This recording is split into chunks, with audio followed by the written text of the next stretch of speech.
AP EAMCET 25కి సంబంధించి important update అండి. అలాగే కౌన్సిలింగ్‌కి సంబంధించి నెక్స్ట్ ప్రాసెస్. సో, స్టార్ట్ అవ్వడం కంటే ముందు మనకి ఏమేం ఫ్యాక్టర్స్ మీద డిపెండ్ అయ్యి కౌన్సిలింగ్ స్టార్ట్ అయితది. ఎంపీసీ, బైపీసీ వాళ్ళకనేది ఎక్స్‌ప్లెయిన్ చేస్తాను. ఫస్ట్ టైం చూస్తున్న సబ్స్క్రైబ్ చేసుకోండి. వీడియోని లైక్ చేసి ఎవరికైతే ఈ వీడియో యూజ్ అవుతుందో వాళ్ళకి తప్పకుండా షేర్ చేయండి. అలాగే కౌన్సిలింగ్‌కి సంబంధించి కంప్లీట్‌గా నాకేం తెలియదు. ప్రతి ఒక్క ఇన్ఫర్మేషన్ అప్ టు డేట్ కావాలి. కాలేజ్‌లో జాయిన్ అయ్యే వరకు అప్డేట్స్ కావాలనుకుంటే సో, పెయిడ్ గైడెన్స్ ఉంది. 8500044057కి వాట్సాప్లో కాంటాక్ట్ అయితే మీకు పెయిడ్ గైడెన్స్కి సంబంధించి కంప్లీట్గా డీటెయిల్స్ ఇవ్వడం జరుగుతుంది. వాట్సాప్ గ్రూప్కి యాడ్ చేయడం జరుగుతుంది. అలాగే మీకు ఏ డౌట్ ఉన్నా నా పర్సనల్ నెంబర్ ఇస్తారు, నా కాల్లో కాంటాక్ట్లో ఉండొచ్చు కౌన్సిలింగ్ కంప్లీట్ అయ్యే వరకు. సో లేదు నేను యూట్యూబ్లో ఫాలో అవుతాను అనుకుంటే ఫాలో అవ్వచ్చు, కంప్లీట్గా గైడెన్స్ కావాలనుకుంటే జాయిన్ కావచ్చు. అలాగే కౌన్సిలింగ్కి సంబంధించి కౌన్సిలింగ్ డేట్స్ ఎప్పుడు రిలీజ్ అవుతాయి, కౌన్సిలింగ్ ఎప్పుడు స్టార్ట్ అవుతుంది ఎంపీసీ బైపీసీ వాళ్ళకి అనేది చెప్పే ముందు ఒక చిన్న అప్డేటు. ఎవరైతే సప్లిమెంటరీ స్టూడెంట్స్ ఉన్నారో వాళ్ళకి సంబంధించి ఎంపీసీ వాళ్ళకి ఆల్రెడీ ర్యాంక్స్ రిలీజ్ చేశారు. కానీ బైపీసీ వాళ్ళకి సంబంధించి బైపీసీ సప్లిమెంటరీ స్టూడెంట్స్కి జూలై 1 రోజున మీకు ర్యాంక్ కార్డ్స్ అయితే రిలీజ్ చేస్తారు, రిజల్ట్ ర్యాంక్ కార్డ్స్. అలాగే దాంతో పాటుగా ఎవరికైతే ఇంకా ర్యాంక్స్ రాలేదు, రెగ్యులర్ స్టూడెంట్ అయ్యి ఉండి సిబిఎస్ఈ కానీ ఐసిఎస్ఈ కానీ లేదా ఏపీ ఇంటర్మీడియట్ బోర్డు వాళ్ళకి ఇంకా ర్యాంక్స్ రాలేదో వాళ్ళకి హాల్ టికెట్ నెంబర్ మిస్టేక్ ఉండి, ఇంటర్మీడియట్కి సంబంధించి హాల్ టికెట్ నెంబర్ మిస్టేక్ ఉండి మీ ఐపీ మార్క్స్ వెయిటేజ్ యాడ్ కాకపోవడం వల్ల మీకు ర్యాంక్స్ అనేది రాలేదు. సో చెక్ చేసుకోండి. మీ యొక్క ఆన్లైన్ అప్లికేషన్ ఎంసెట్కి అప్లై చేసిన ఫామ్ ఉంటుంది, ఆ ఫామ్లో మీ ఇంటర్మీడియట్ హాల్ టికెట్ నెంబర్ కరెక్ట్గా ఉందా లేదని చెక్ చేసుకోండి. సో ఒకవేళ అన్నీ కరెక్ట్గా ఉన్నాయి అయినా ర్యాంక్ రాలేదంటే ఇక్కడ మనకి కాంటాక్ట్ అస్ అని ఒక ఆప్షన్ ఇచ్చారు, మెయిల్ ద్వారా అలాగే ఫోన్ నెంబర్ ద్వారా. సో వాళ్ళకి కాంటాక్ట్ అయితే మీకు ప్రాబ్లం ఏంటనేది ఎక్స్ప్లెయిన్ చేస్తారు. అలాగే మనకి కౌన్సిలింగ్ ఎప్పుడు స్టార్ట్ అవుతుంది, కౌన్సిలింగ్ స్టార్ట్ కావాలంటే ఏమేమి పారామీటర్స్ మీద డిపెండ్ అయి ఉంటాయి.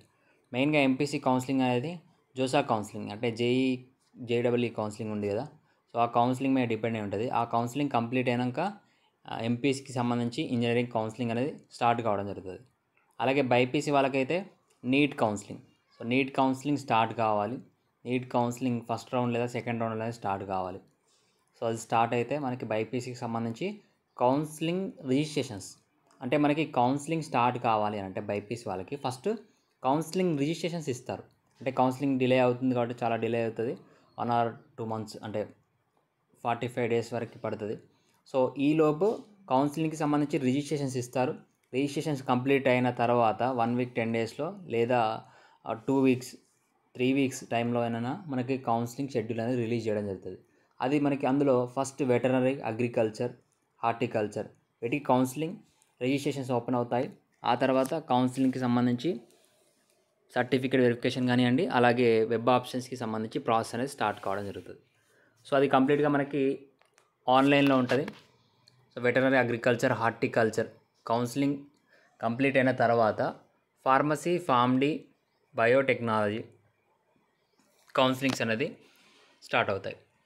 అలాగే దీంతో పాటుగా కౌన్సిలింగ్కి సంబంధించి కాలేజెస్ ఉంటాయి కదా, ఆ కాలేజెస్కి సంబంధించి అఫిలియేషన్ ప్రక్రియ, అంటే కాలేజెస్లో ఫ్యాకల్టీ ఉన్నారా, సరిపడా ఫ్యాకల్టీస్ ఉన్నాయా, ల్యాబ్ ఫెసిలిటీస్ ఉన్నాయా, అలాగే ఇన్ఫ్రాస్ట్రక్చర్ కానివ్వండి, ఫెసిలిటీస్ అన్నీ ఉన్నాయా, ఫీజెస్ విషయం. సో ఇవన్నీ వెరిఫై చేస్తారు. సో అఫిలియేషన్ ప్రక్రియ అంటారు. సో అఫిలియేషన్కి సంబంధించి పర్మిషన్స్ కూడా ఇవ్వడం జరుగుతుంది. ఎన్ని కాలేజెస్ ఈ ఇయర్ ఎంసెట్లో పార్టిసిపేట్ చేస్తున్నాయి, కొత్తగా ఏమైనా కాలేజెస్ వస్తున్నాయా, కొత్తగా ఏమైనా బ్రాంచెస్ వస్తున్నాయి, ఇవన్నీ పారామీటర్స్ మీద డిపెండ్ అయ్యి కూడా మనకి కౌన్సిలింగ్ షెడ్యూల్ అనేది రిలీజ్ చేస్తారు. సో మనకి కౌన్సిలింగ్ స్టార్ట్ కావాలంటే జోసా కౌన్సిలింగ్ మెయిన్గా ఎంపీసీ వాళ్ళకి, అలాగే బైపీసీ వాళ్ళకి నీట్ కౌన్సిలింగ్. సో ఇది మళ్ళీ మీకు అప్డేట్ చేస్తాను, జోసా కౌన్సిలింగ్ ఎప్పుడు ఎండ్ అవుతుంది, నీట్కి సంబంధించి కౌన్సిలింగ్ ఎప్పుడు అప్డేట్ వస్తుంది, ఈ కౌన్సిలింగ్స్ ఎప్పుడు స్టార్ట్ అవుతాయి అనేది మళ్ళీ మీకు అప్డేట్ చేస్తూ ఉంటాను. అప్పటికి సబ్స్క్రైబ్ చేసుకొని ఛానల్ని ఫాలో కండి. డిస్క్రిప్షన్లో టెలిగ్రామ్ ఛానల్, వాట్సాప్ ఛానల్లో జాయిన్ కండి.